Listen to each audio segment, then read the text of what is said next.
Good morning. Thank you so much for joining me today, and I'm just going to start out with a brief word of prayer. And I probably, with this size of a group, I probably don't need a microphone. I am a teacher after all, but for the recording to take place, that's why I'll be amplified. Dear loving and gracious God, what a blessing it is for us all to come together to this conference dedicated to teaching and raising our children, your children. I pray that these families take away new ideas, new discernments, new strategies for raising and teaching your children, Lord, and that they have safe travels back home. Please be with us through the journey to teach them diligently. We know it is no light task and that we can't do it without you. In your heavenly name, I pray. Amen. Okay, buenos dias. Okay, my name is Croghan, and I am the owner and currently only instructor of Croghan Language Academy. I have been teaching Spanish since 1995. And so I started out as a public high school teacher, teaching Spanish, and then that continued into me pursuing and receiving my master's degree in Spanish. And I have to tell you, a lot of people ask me, how did you decide to start teaching Spanish? And I honestly really feel like God was with me at that, because it was my freshman year, the end of my freshman year in college, and I was a psychology major, thinking I wanted to go into psychology. Well, that was not my fit, and so I switched over to the College of Education, and I hear some stories about advisors not being so helpful or great, but mine truly was great, because I happened to be enrolled in a Spanish class. I had taken 2 years in high school, and I was enrolled just doing my generals. And so she says, okay, great, what do you want to teach? And I said, well, English is really my favorite subject, so that's really what I would like to teach. She says, okay, that's great. If that's your passion, go for it. She says, if you're open to other ideas, there's going to be a huge need, and this was back in 1990, mind you. There's going to be a huge need for the Spanish language and Spanish teachers. And I was just like, I'm taking a Spanish class right now, why not? So I was pretty open to the idea, and again, that was a blessing, because the opportunities that I have had because I speak Spanish, both on a professional level and just on a personal level, it's just been a huge blessing in my life. And so I have been teaching Spanish. I stopped teaching at the high school level. I taught at the high school level for about 9 years before I decided, because I have my master's degree, I can teach at the college level. And so I did do some college teaching, and then that got into me teaching online Spanish classes for colleges. And that was really what I was looking for, those opportunities. I had young children at home, and I wanted to stay home. And we have moved around a little bit. Most recently, we're in Omaha right now, actually. We moved to South Dakota for my husband's job for a while. And there I got connected with Northern State University, which is in Aberdeen, South Dakota. And I had tried to Google or research, how can I teach Spanish online? And I couldn't find anything. And then we happened to go to Northern State University. We go to Aberdeen, where I start teaching for Northern State University, and then that opened up an option for me to teach online. They said, do you want to develop a course? Sure. So I've been doing that for 5 years now, and I actually teach for several different colleges. And so that's a little bit of my background. Within the most recent year, I've just started teaching my own classes to homeschool students. And so I thought I would share with you guys today some thoughts about why is it important to teach Spanish in your homeschool settings? Because I just assumed, because of the knowledge that I have, that everybody knows it's important. And it's been my understanding that that's not necessarily the case.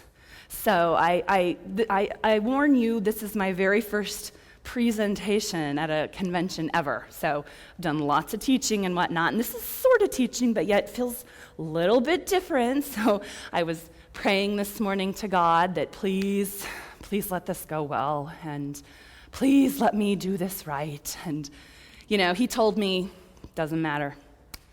It'll be right. Doesn't matter. Whatever you do.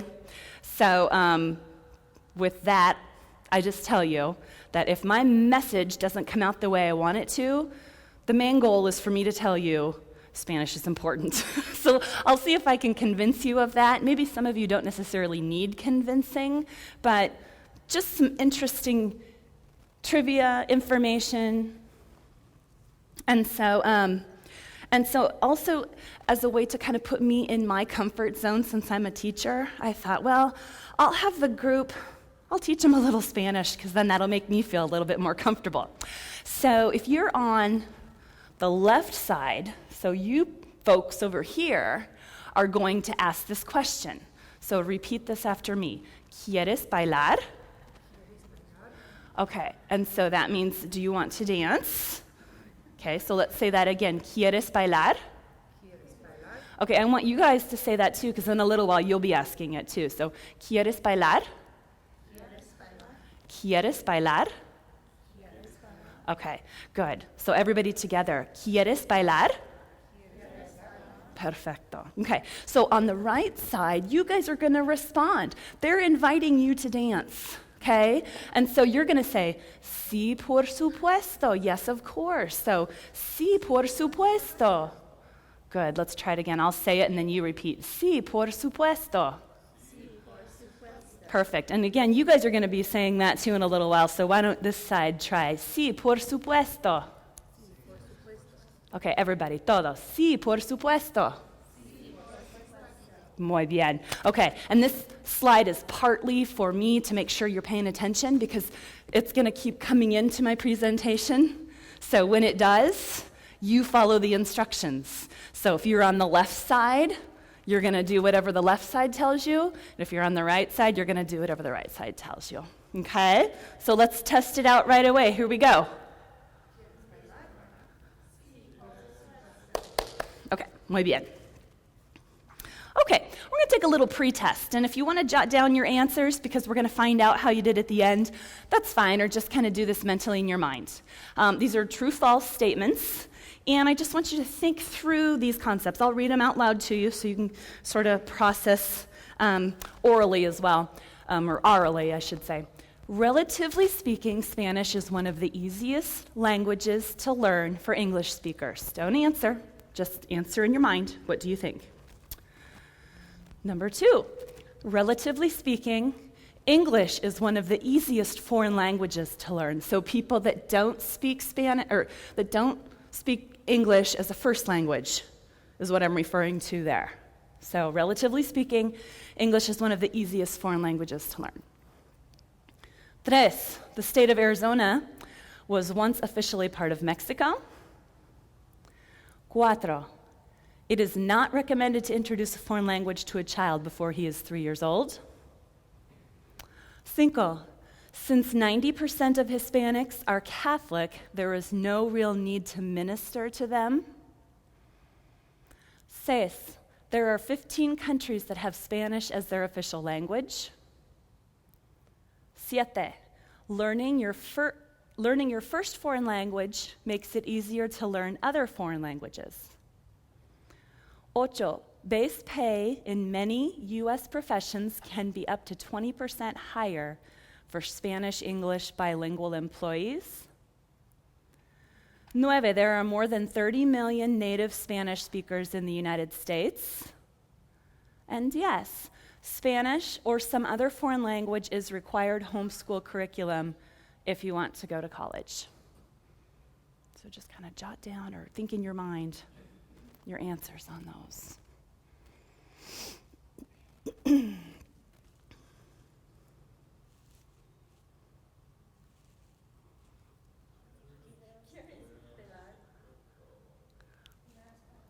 Okay, so you guys do the ¿Quieres bailar, right? Because you're the right side.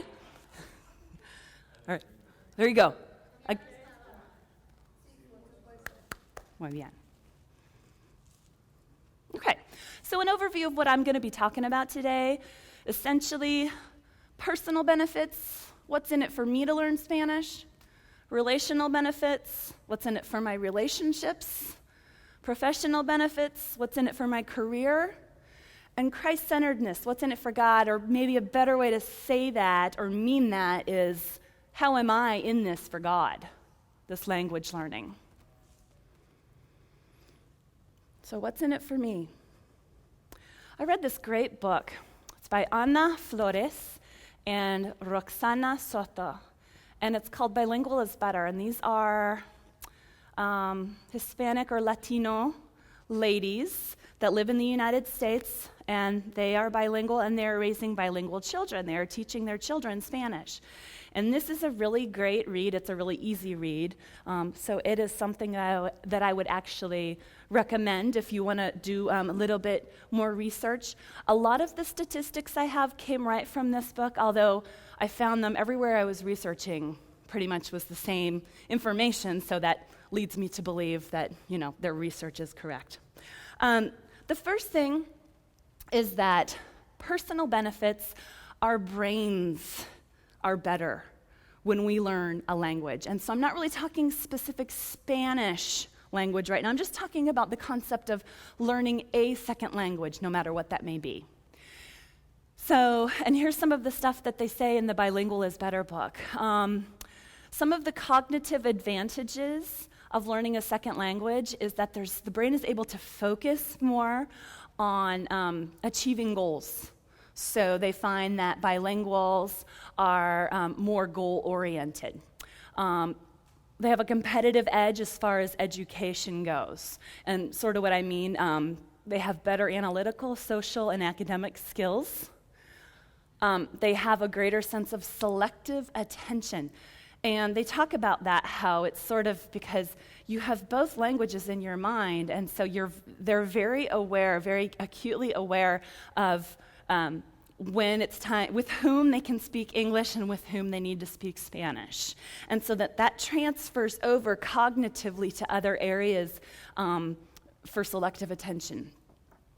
Cognitive efficiency, sorting out what is important, and it promotes natural flexibility and adaptability. It increases self-esteem and self-confidence to speak another language.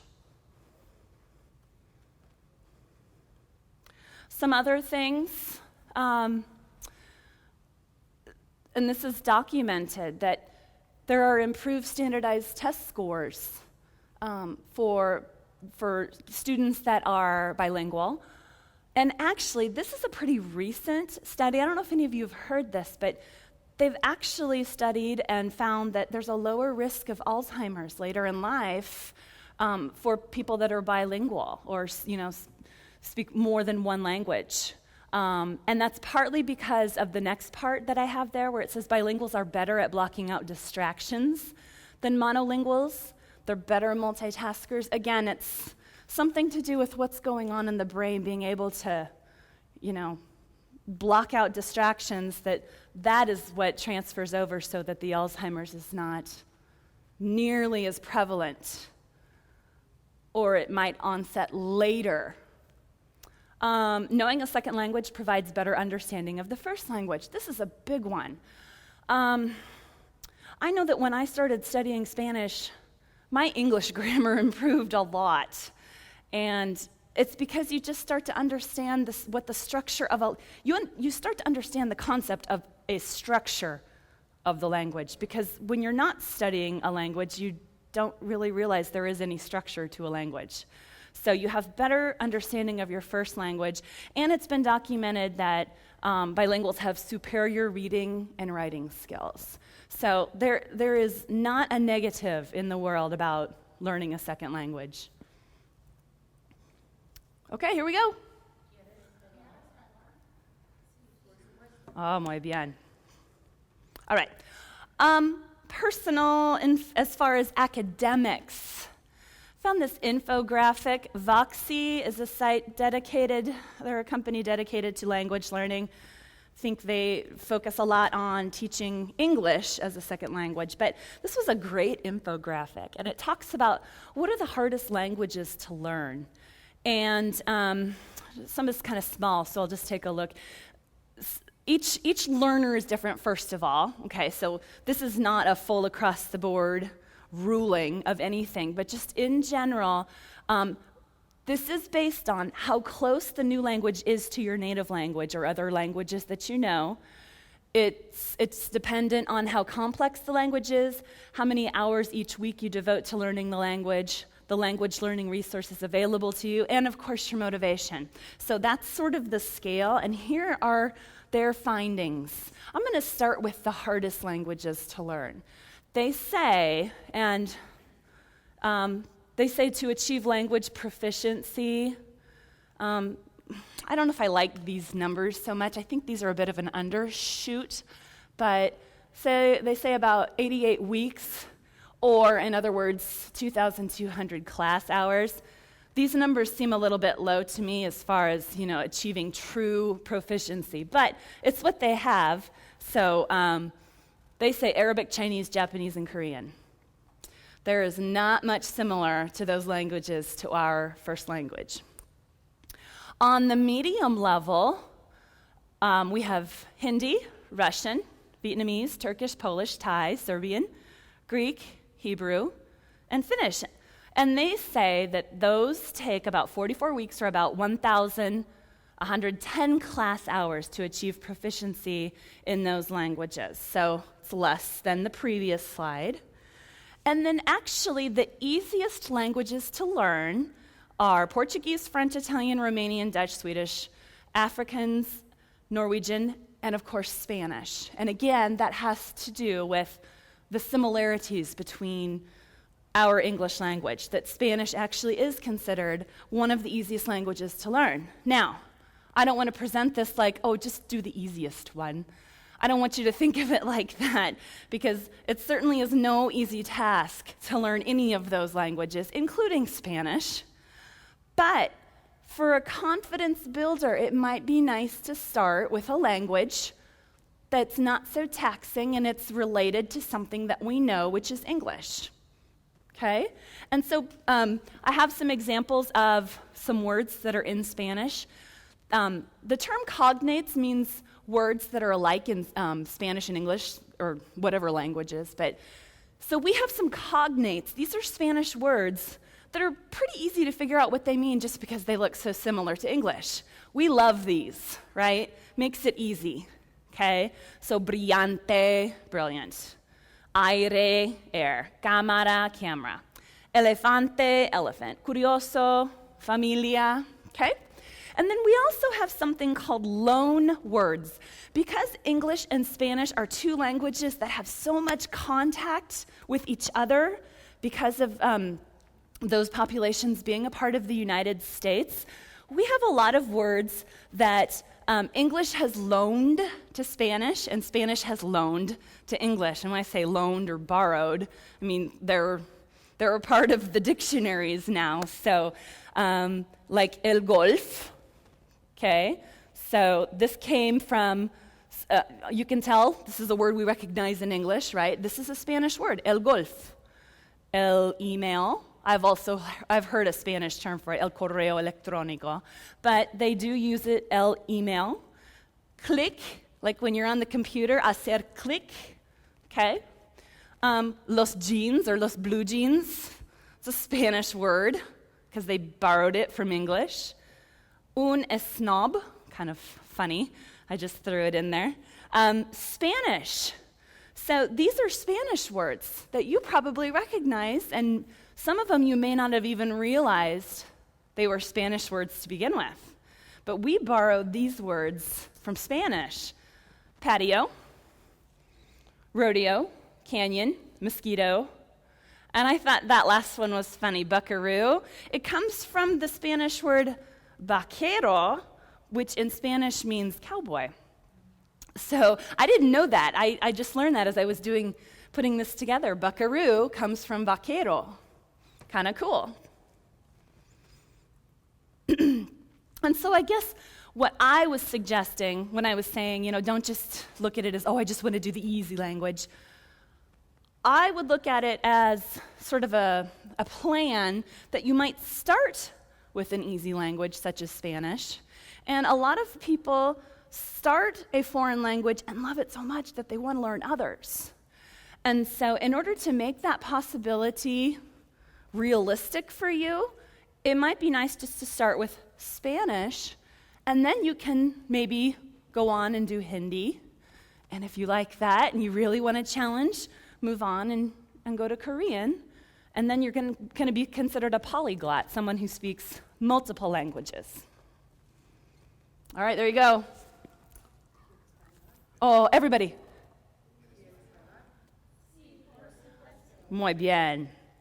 Okay, so English. This is just, I'm just bringing this in for perspective. I don't have statistics on this, like numbers specifically, but they say that English is one of the hardest foreign languages to learn.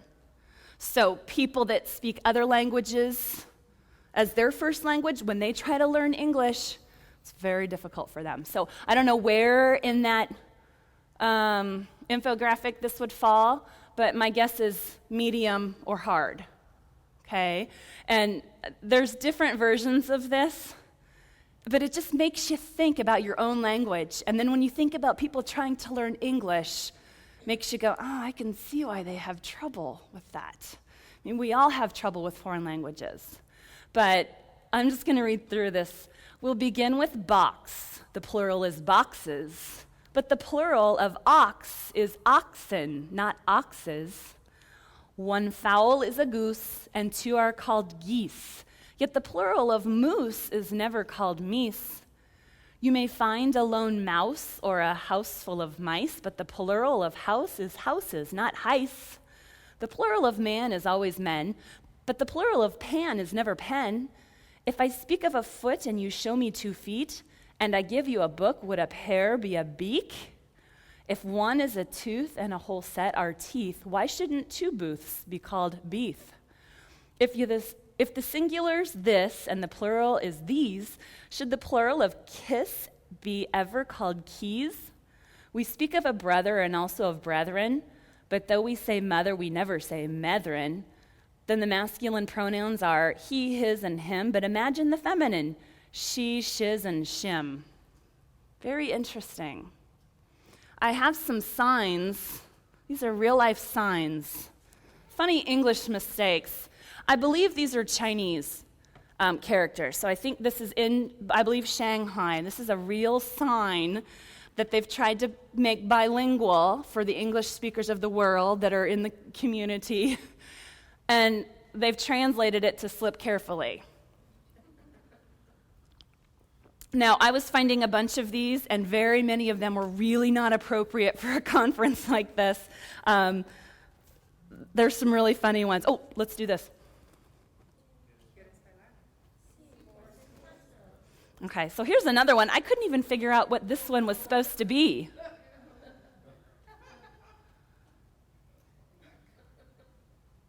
I don't know. Oh, okay. I hadn't even thought of that. I was trying to figure out what it must mean. This is kind of funny. No littering. Violators will be fine. They meant fined, right? They'll be fined. Oh, they'll be fine. Yeah, exactly. Hey, your sign says. Here's kind of a funny one. Real signs.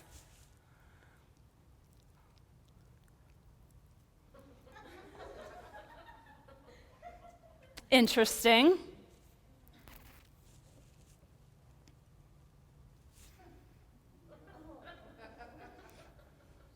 Doesn't sound like a place I want to visit. There you go.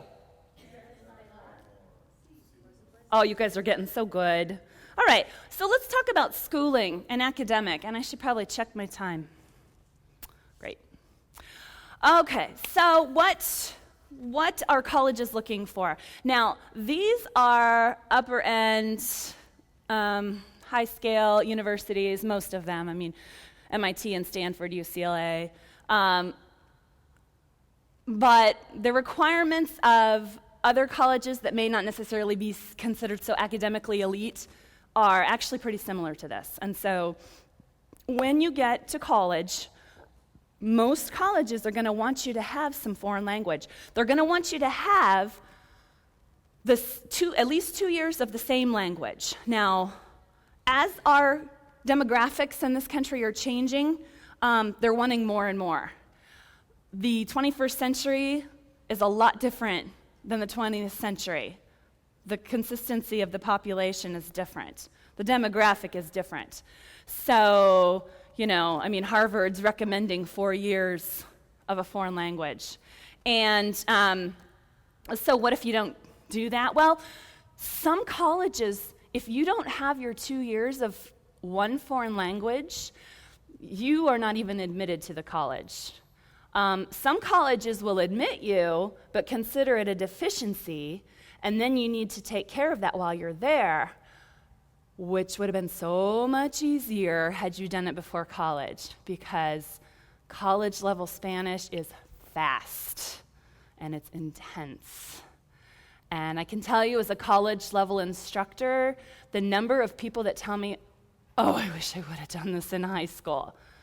It's a lot of people that wish they would have done. There's other reasons that they wish that, but one of the reasons they wish that is just because it's so hard and it's so intense in college. It's doable, but it's tougher than it was, and it's more expensive too. So, I just found this on the website, the Naval Academy. They're actually requiring or looking for at least 2 years of a foreign language as well. So I just was kind of doing some research on what's out there. So true stories from me, a college-level professor. When students introduce themselves, I have them tell me their motivations and reasons for taking the class. Sometimes I get, well, it's required for my major. But so often there's a personal reason that they have chosen Spanish, because they have other choices of different languages. But there are so many personal reasons that they choose Spanish. Oh, I have some great friends that speak Spanish, and I would really like to be able to communicate with them. Oh, of all things, I married somebody that's bilingual, and his parents don't speak a word of English. This happens all the time, people. A lot. Professional. So many people are desperate to know some Spanish because they encounter daily people that speak Spanish and very little English. And they recognize that, wow, if I knew a little Spanish, I'd make myself feel a lot better, and I'd certainly make them feel better too. So, lots of different motivations and reasons for taking college-level Spanish, and so few of them are, well, I'm just taking this class because I have to. Honestly, I was expecting a lot of that when I started teaching college Spanish, but really, there are some serious reasons that people choose the Spanish language. Practical. It's about the most practical class you can potentially take. Level of success depending on previous experience. Okay, what I mean by this is that a lot of times people get into college and they'll go ahead, even though they've taken some Spanish in high school, they start over just to get their foreign language credits or whatever. And I will tell you that I can pretty much tell if a student tells me, yeah, I've had 4 years of high school Spanish. In my mind, I think, no sweat, this person is going to be just fine, because they've already been there. And then I have the students in the same class that say, I have never had any experience with this language whatsoever. And I tend to flag them in my mind and worry a little bit, because first of all, they don't know what it's like to learn a language. They don't know what it takes, what it entails. And so the more of a foreign language, preferably Spanish as I continue with my presentation. The more Spanish that you can expose your children to now, if they are college-bound, they will have a very much easier time of it when they get there. So taking the stress off of them is a good thing. I just kind of mentioned this. The expectation of workload, there's a lot of work, and that's a common thing I hear all the time in my college classes. It's a lot of work for a 100-level class. Well, it's because it's not a research class. You're not just writing papers. You're trying to achieve a skill. Achieving skills takes time and it takes practice. So if you're just taking a 100-level class just to get some credits out of the way and you don't really need, I don't really necessarily recommend that you take Spanish if you're just looking for an easy class. Unless you've taken 4 years of Spanish in high school, then it might be your easy class, especially because you know what it's like. You know what the workload is like. So these are just some things, some of the differences I see between people that have had some Spanish previous to coming into college and those that haven't. They are worlds apart. And even though my classes are designed for the beginner, they tend to feel like it's not a beginner course because it goes so fast. So, again, preparing them for college by giving them as much foreign language. Okay, there you go. Oh, let's do it again. Muy bien.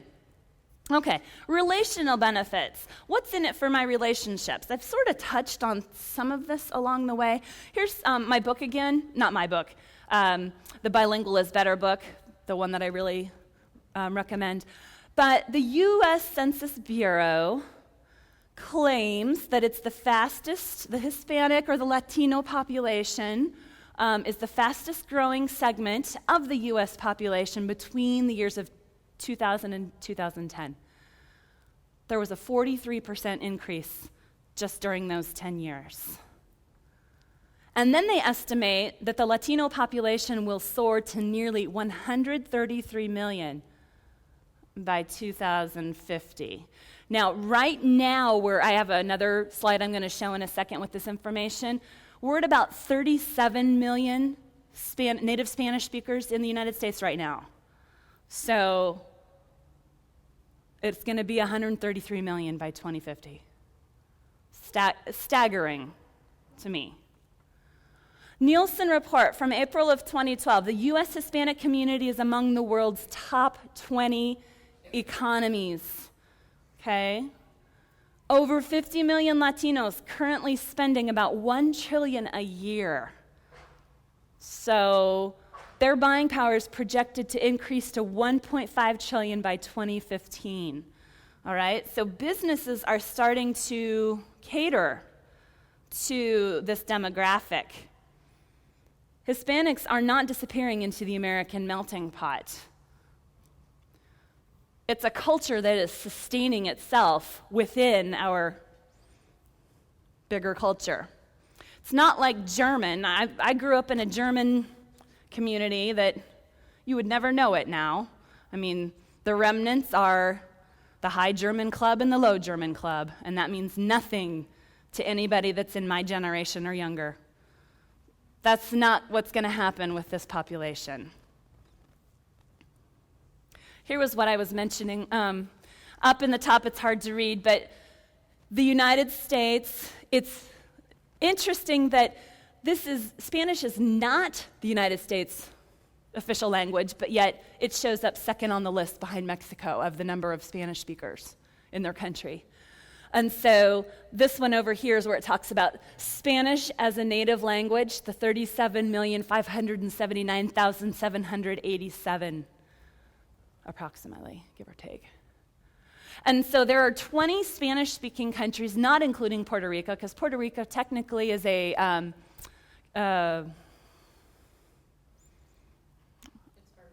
it's considered part of the U.S. There's a term for it, and it's just totally blanking my mind. Yes, it's a Commonwealth of the United States. So I did some math, and in those 20 countries, and they're all listed here, it's all the white ones.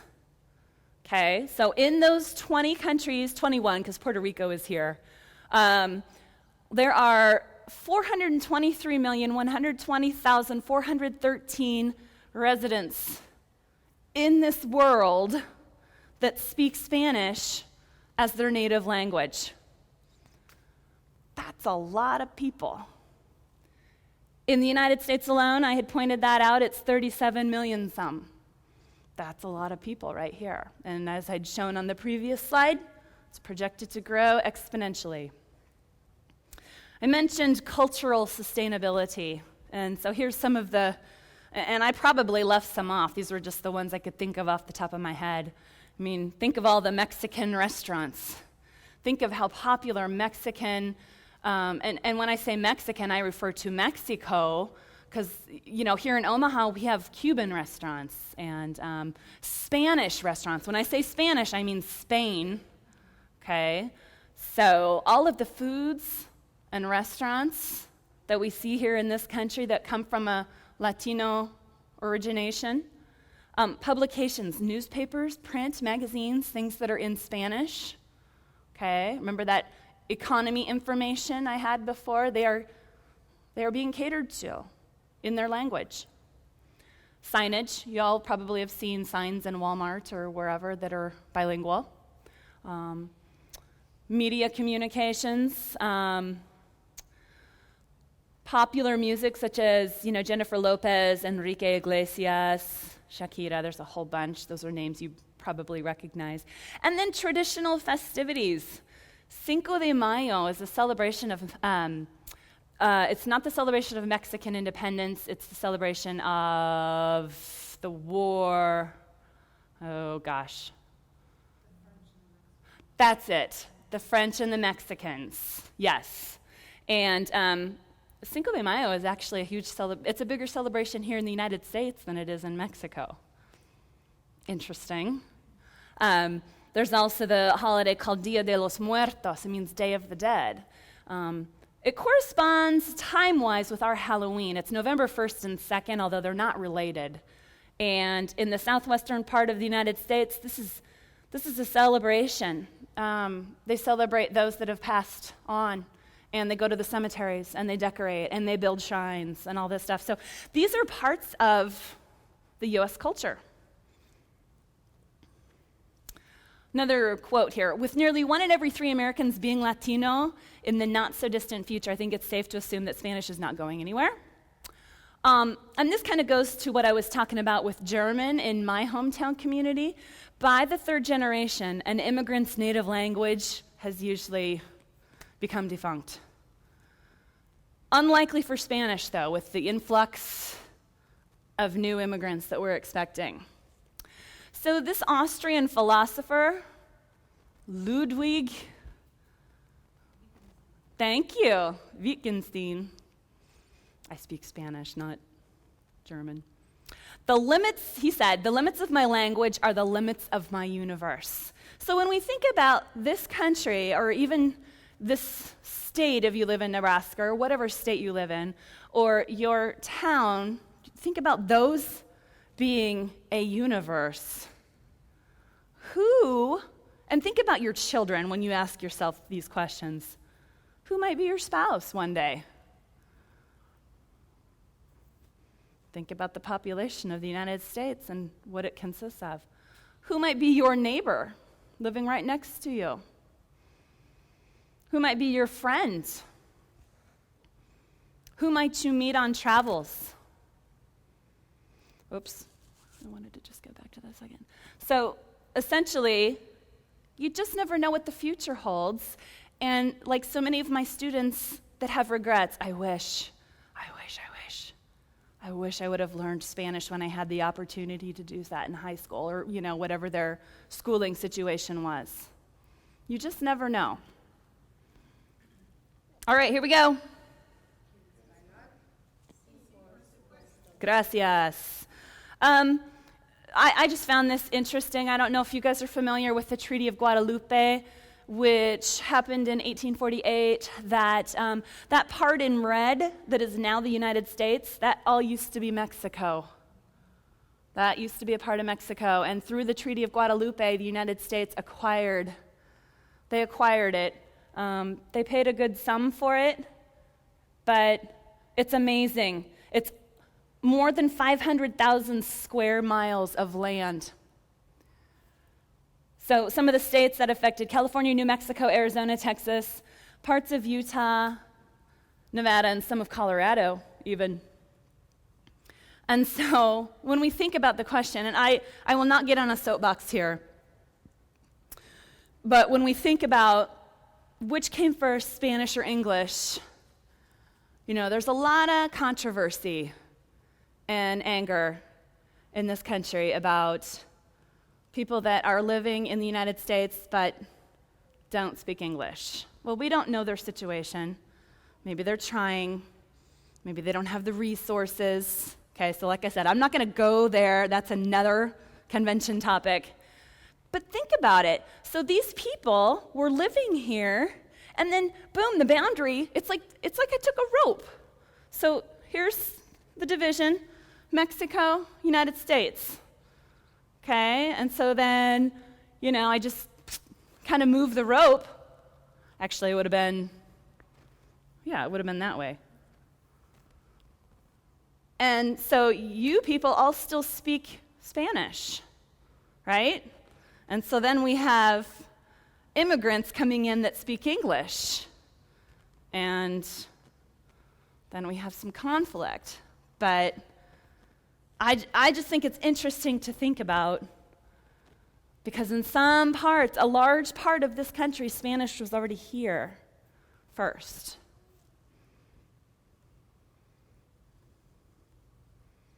Okay, moving on to professional benefits. What's in it for my career? Some of this is really hard to see, but some more infographics from Voxy. Basically, in the United States, on average, bilingual pay differentials range between 5 and 20% per hour more than the position base rate. Okay, I'm just going to check my time. Another story, me being a college professor. At one of my universities, I start the semester with an article that they need to read, and it has something to do with, is the English language threatened? And through reading the article, a lot of people determine that no, they actually feel better or more confident that English is not going anywhere, because there is some concern that English is threatened and that Spanish is going to take over. And so that alleviates some of their issues, but I found it very interesting. It's really stuck in my mind. This one student and so this is an online class, so this is all in a discussion board so that we can all read for the rest of the course. And she talked about how unfair she thought it was that at her place of business, she was not getting paid as much as the people that spoke Spanish. And she really felt that was unfair. And, it was an open forum. We were there to talk about things, and, by no means was I coming down on her or anything. She has her right to her opinion, but I just remember thinking, there's a lot of things in life that just aren't fair. So I kind of learned that a while ago and just got over it. And so I guess in my mind, every time I hear things like this, I just feel like, I don't have to worry about it because I'm bilingual. So it's no concern to me. So just a consideration. These are other slides that just talk about specifically California and Oregon, how their pay is higher for people that can speak Spanish. So it is a reality. Not necessarily everywhere, not necessarily every job, but it does exist that you can have higher wages because you can communicate with a wider population. Okay, thinking through some high Spanish language exposure careers. This is your guys' turn to just shout out. What are some careers that you would foresee might be kind of important to have Spanish? Physician, healthcare, business, travel, yeah, construction, administration. Okay, I have most of those in here, and these are just in alphabetical order. This is just, I didn't know how to rank them, but banking. Now, I actually took some time off from teaching and worked in the field of mortgage. Now, mortgage was not for me. I found that out. I was only in it for 18 months, and then I went back to teaching. I was glad I had the experience. I didn't know a lick about finance, banking, mortgage. I didn't know anything. But they trained me because I spoke Spanish.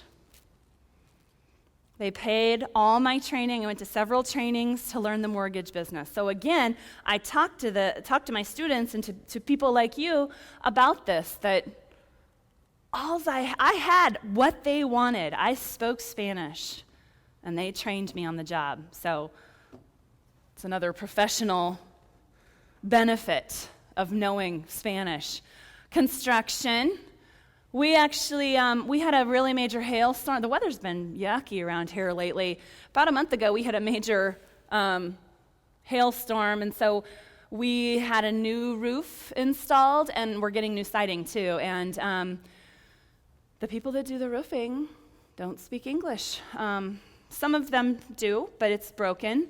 And they're not used to seeing people like me come out and just start speaking Spanish to them.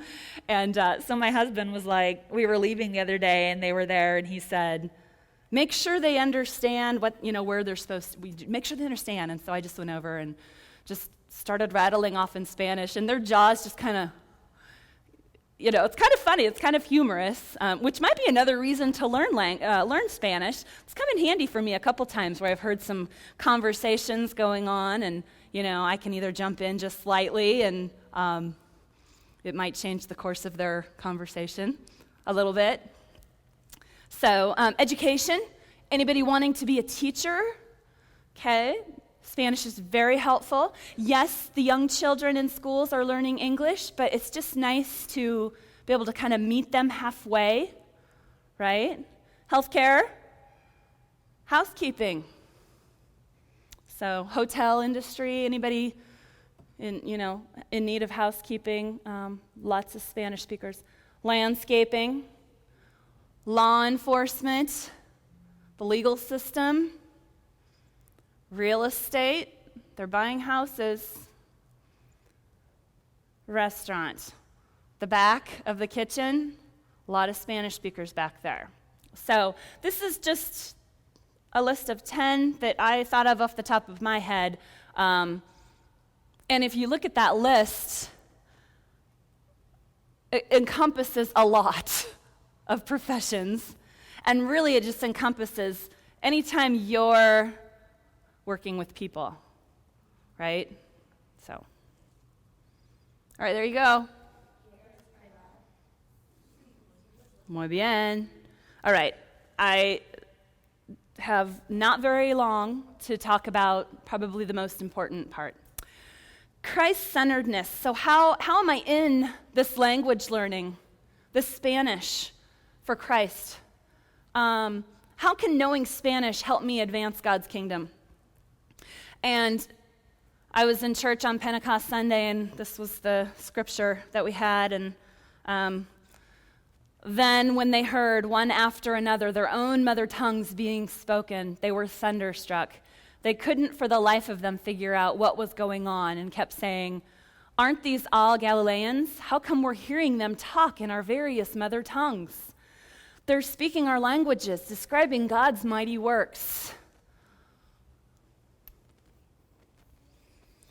At another convention I'd done, I'd run into a girl who, I was down at the exhibit booth, and I was talking to students, and she said, "I want to learn Hindi." And I was like, "Oh, that's great. Why do you want to learn Hindi?" "Well, because I want to go to India, and how can I talk to them about the Gospels and Jesus if I don't speak Hindi?"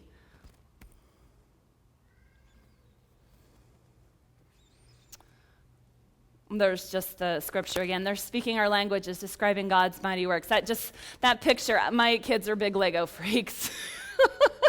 And so I found that picture with the flames coming out of their heads and, above their heads. And I thought, I just have to. It comes from a blog down there, a WordPress Biblical Joy blog that I had found. Just a couple more bits of scripture about languages. And God has appointed in the church first apostles, second prophets, third teachers, then miracles, then gifts of healing, helping, administrating, and various kinds of tongues. All languages belong to God. In Galatians, there is neither Jew nor Greek, there is neither slave nor free, there is no male and female, for you are all one in Christ Jesus. Amen. So back to that graph, pointing out that in this country, we have 37 million Spanish speakers in this country, plus the fact that in those other 20 Spanish-speaking countries, the grand total, the number of people that if you speak Spanish, if you speak some Spanish, you can touch their lives through Christ. So how can we build a bridge between us and this huge growing segment of our population? This is the image on my website. I really like the concept of bridging cultures. And at my church that I attend here, it's a Lutheran church. We're very missional. We go out. And so I do a huddle. It's not really a Bible study. Some people kind of think of it like that, but it's actually technically called a huddle because you're learning what's called life shapes and how you can apply God's kingdom to your life and share God's kingdom. And so this is the triangle, and it's called the up, in, and out triangle. And I like to think of this more as not necessarily just a triangle plastered on this screen, but more like it's on the floor. So maybe you're looking from above, looking down, and this is a tripod. And so the up part is just spending every day with God in the Bible. Spend 1 hour in listening contemplative prayer.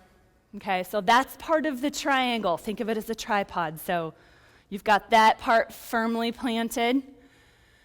The in, every day bless someone in your community.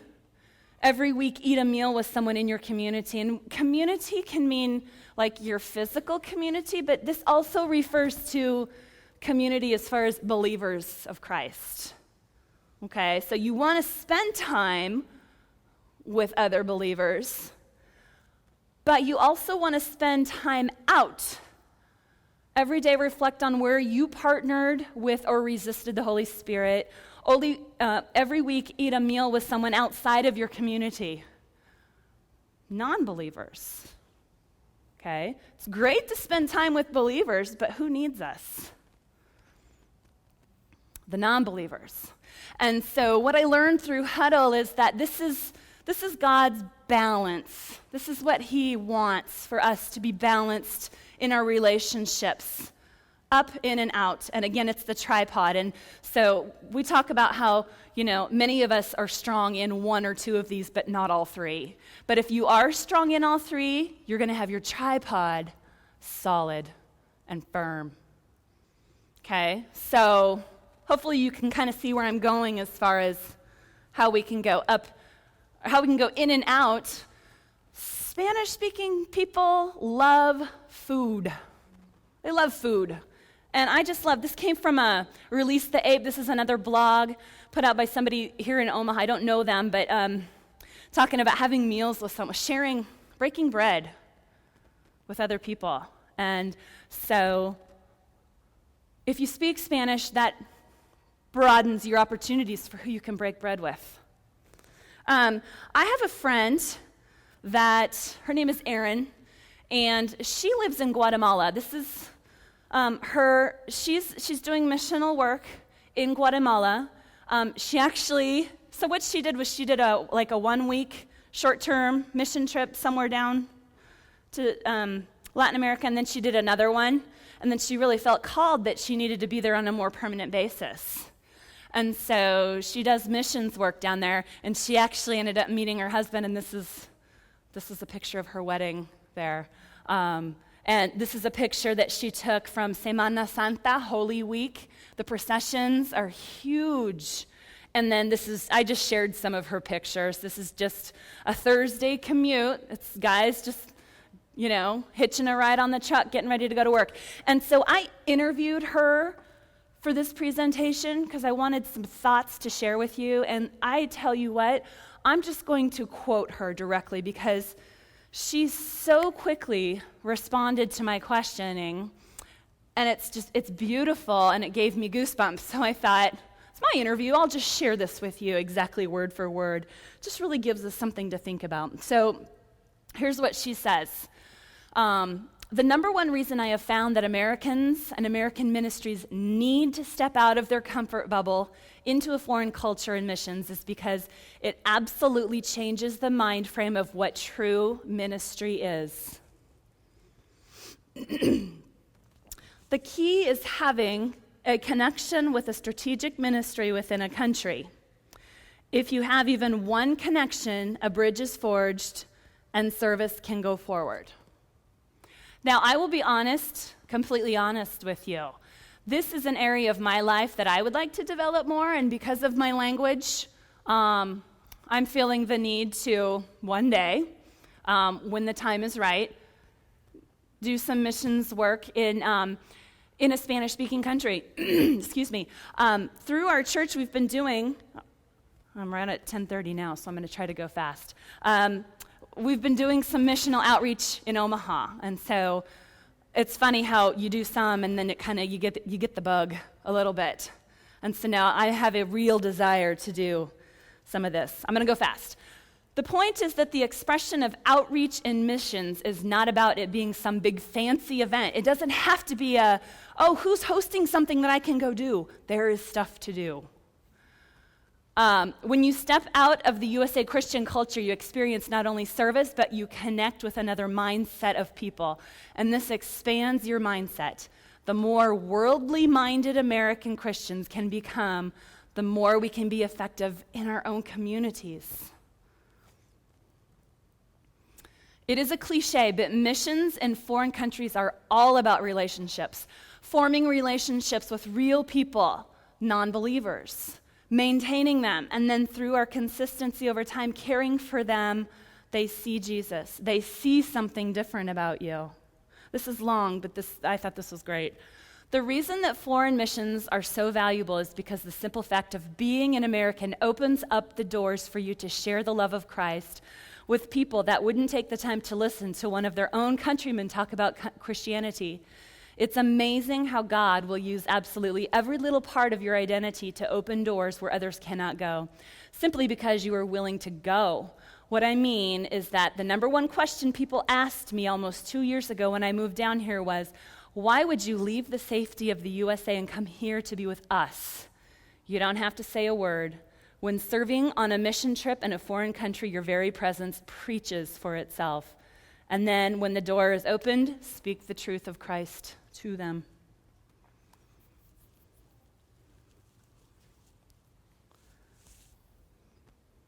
Okay, so post-test. How do you guys think you did? So relatively speaking, so cierto means true. Relatively speaking, Spanish is one of the easiest languages to learn for English speakers. That is cierto. That's true. Number 2, English is one of the easiest foreign languages to learn. That's falso. It's not. 3, the state of Arizona was once officially part of Mexico. That's true, cierto. It is not recommended to introduce a foreign language to a child before he's 3 years old. I actually didn't really get a chance. I just didn't take the chance probably to get to that a whole lot. That is false. The earlier the better. Absolutely, the earlier the better. Everything is new to them at that age. So there is no, like adults learn Spanish or a foreign language, and they're so used to their mindset is it's tunnel vision. The way they do things is the way they do things. Everything's new to the kids. Number 5, since 90% of Hispanics are Catholic, there is no real need to minister to them. Okay, hopefully from that last little bit you got that was falso. 15 countries? No, it was 20 that speak Spanish as their official language. Learning your first foreign language makes it easier to learn other foreign languages. That's cierto. That's true. Base pay in many U.S. professions can be higher. Cierto. There are more than 30 million native Spanish speakers in the U.S. That's cierto.